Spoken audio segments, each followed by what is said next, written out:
This is massive. This is huge. Yeah. The investment premium, what that is the difference between the average mortgage payment and the average monthly revenue in the short-term rental space. And so the delta is the premium, right? And that premium was really, really good right after COVID. So that short-term rental investment premium was massive right after COVID. And that was that era where if you had a short-term rental, you looked like a genius investor.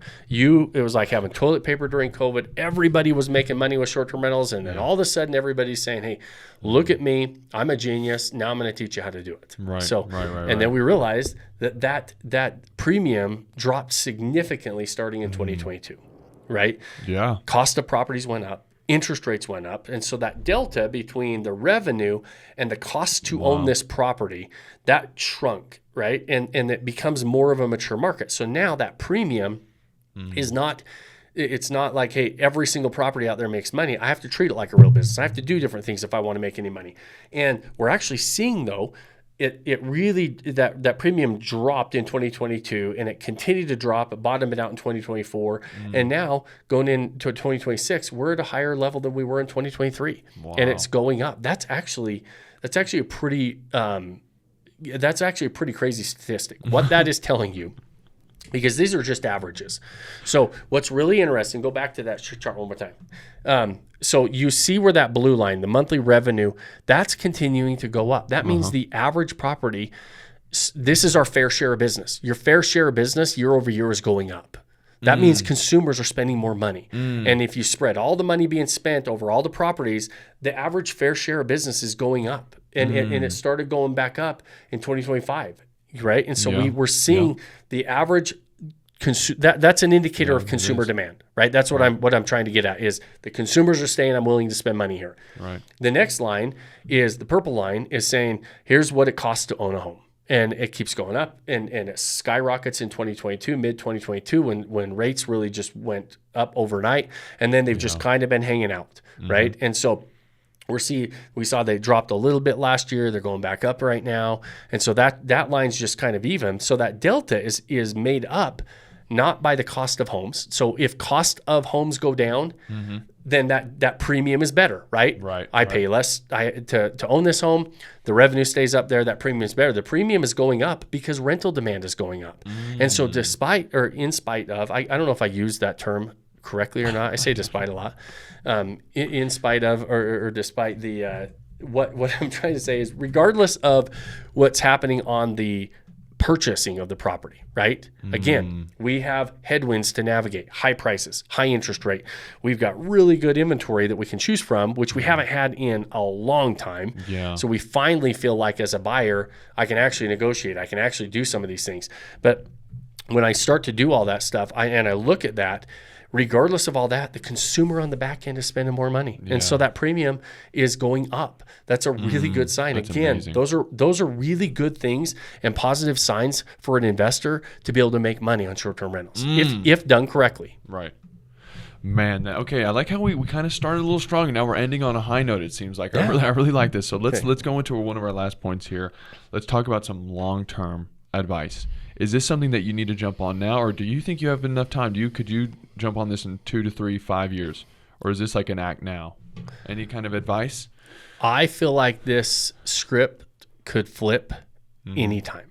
Wow. I do feel like, in fact, if you go read AirDNA's consumer outlook for 2026, they are actually thinking that there's going to be a bottom out period of like where demand is actually going to skyrocket and bounce off what we call it's at right now in mid 2026 and just skyrocket through 2027. And so I actually agree with this. And I think that here's where I think that it could flip at any given time is the economy, consumers, we're looking for some good news. The minute we have some, I think that you're going to have, and I think that we want it really bad. And so I think we're going to start look to buy into it, even though the bad news is always what sells. There's a lot of indicators, one, that there's a lot of money sitting on the sidelines. Right. There's also a lot of indicators that, the consumer has been very, very resilient.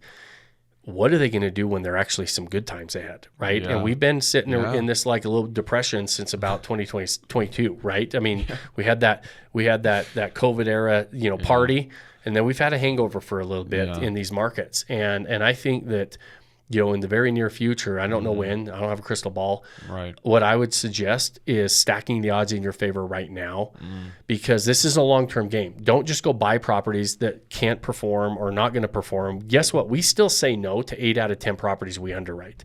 I'm not saying go buy anything and everything. I hope, I know those of you that are listening, you made it this far. Yeah. Listen to me clearly. I wish I would have said it sooner.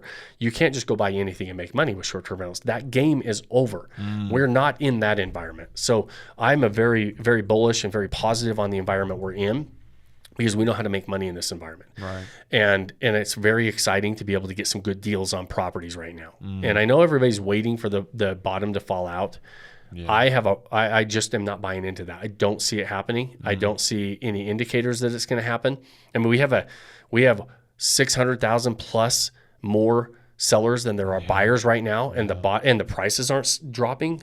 Like, I mean, we're still pretty much hanging on to the prices of where we're at, right? Yeah. And so I'm just not buying into you wait for the bottom. I think you're going to be waiting for a long time.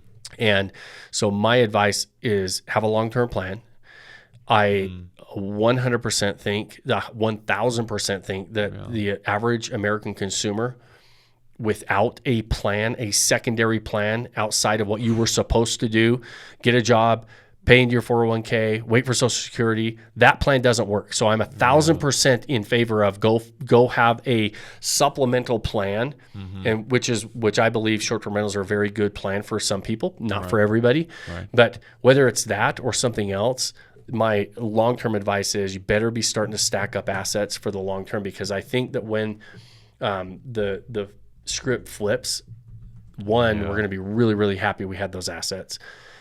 If it gets worse, we're going to be really happy we had assets. Let me ask this: say the script does flip, say someone listens to this and they go, you know what, I got it, I got the money to buy, and they invest and they get a single family home, they want to do short term rental, and then maybe 2 years down the road, script flips, right, and some great news starts happening, and they see all this money pouring in, and all these people want to start buying homes now, right? Would it be a smart thing to then now try and sell that home for more, or would you just hold on to it? No, possibly. I mean, then that's where you have options to say, okay, what's better? Yeah. Sell, trade up, make some money, put it somewhere else, or redeploy it into something bigger and better. There's a lot of options, right? I could just say, hey, listen, it's a legacy property. I just want to have it. Somebody else is paying for it. They pay it off for me. I'm making good money on it. Like, I'm leaving it in my portfolio. Right. When the market changes, it gives you good options, right? And so there's going to be a point and I believe in the near future that properties, especially if properties skyrocket again overnight, which would be the scariest thing for the short-term rental world, because that investment premium that we just looked at goes away. Right. It evaporates. Wow. Yeah. And so then it's very difficult to add properties to your portfolio and actually have the revenue on the back end to sustain them and support them.